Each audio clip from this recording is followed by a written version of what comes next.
Hi everyone, it's me again, your personal doctor. I mean your only one and only personal doctor. Today we are going to talk about another aspect of this phenomenon we started talking about the last time, called period, menstrual flow, menses, as you may want to, as you choose to describe it. In the last video we talked about regularities and irregularities of period. Okay, so don't go anywhere, brother, sister, father, husbands, babe of God, grab your seats, sit down. Let's talk about another part, another aspect of period, and that is the first date of your menstrual period is the most important date that you should always take note of. Okay, yes, so anytime you see your period, that date, that moment you see it, take note of that same date. That is the date, the first day of that cycle length. Okay, so for instance, before you went to bed, you were normal, you just slept off, then at some point you went to the restroom and you realized that, oh, this phenomenon has started. Just quickly look at your time. If it's still 11:30 p.m., 11 p.m., after 11, that day, it's the first day of your menstrual cycle.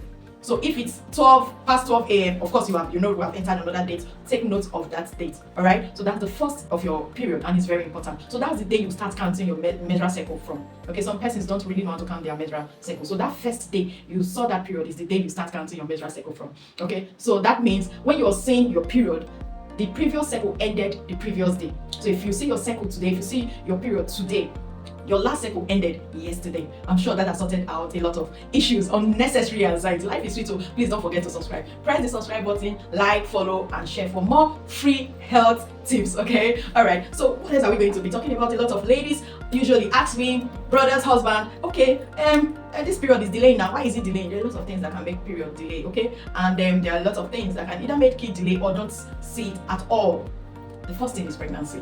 Yeah, so when your period, you've counted your cycle length and you know your usual cycle length. For instance, for those that have like 28 days cycle length, 30 days cycle length, 25 days, that time had passed. Just keep watching, just keep checking. Maybe it will come out soon. But after 35 days, you've still not seen it. It's time to go for a checkup, girl. Just check up yourself and see if something is happening. If little you is coming, okay? All right. Okay, another cause of delayed or no period at all can be a complication of a procedure. Maybe something we call Asherman syndrome in medicine. That is the endometrium, the center lining of your womb, is stuck together, perhaps with fibrous tissue and all that, perhaps from previous procedures, whatever as the case may be. That will cause no menses at all, delayed menses, or most of the times scanty periods. Okay, most times it's either scanty period, your period reduces in volume, or no menses at all. Okay, so when you experience this, what should you do? Go see your doctor, right? Okay, so another thing we are going to talk about is other causes of delayed period. So we've said the reasons for no periods or delayed periods,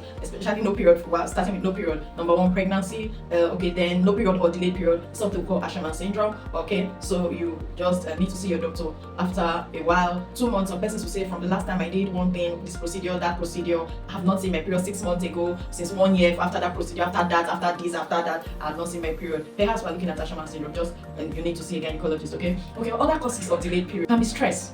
Yes, that's very common. Stress. Stress is part of our life, but it's all the same. Babe of God, you need to take it easy. Alright. But sometimes I know we can't really avoid it. It can come in form of physical stress, for instance, until you went to join the military. After all the hazardous training, what do you expect? Your body was not used to that stuff. There must be some changes. You are not AI now. So it's flesh and blood, there must be some changes. So sometimes or most times it could affect your cycle, right? So it could cause some delay. Then other stresses in form of academic, for instance, those writing exams, you're now reading 23 hours out of the 24 hours a day. Until it's a huge stress on your system. That will definitely cause some changes in your body. Okay, it's likely to delay period. Then emotional stress, you lose a loved one, you're very hot. That is another cause of delayed period. Yes, even for some, the period can even just come back within under 48 hours, under 72 hours. Period that you're expecting next week will just show intense emotional stress. So these are some causes of menstrual irregularities. There are other causes now, something like hormonal imbalance. It can also cause delayed period. There are some persons that has polycystic ovarian syndrome. They can experience delayed periods. They can see their period once in 3 months, once as the case maybe once in 4 months, once in 6 months. Just see your doctor, darling. Yes, usually solutions to these various entities that we have described. I'm sure somebody has been helped. Brother, father, babe of God, mothers, sisters, we have all been helped. So don't forget, press that subscribe button, like, share, and follow for more free health tips. How do you like that?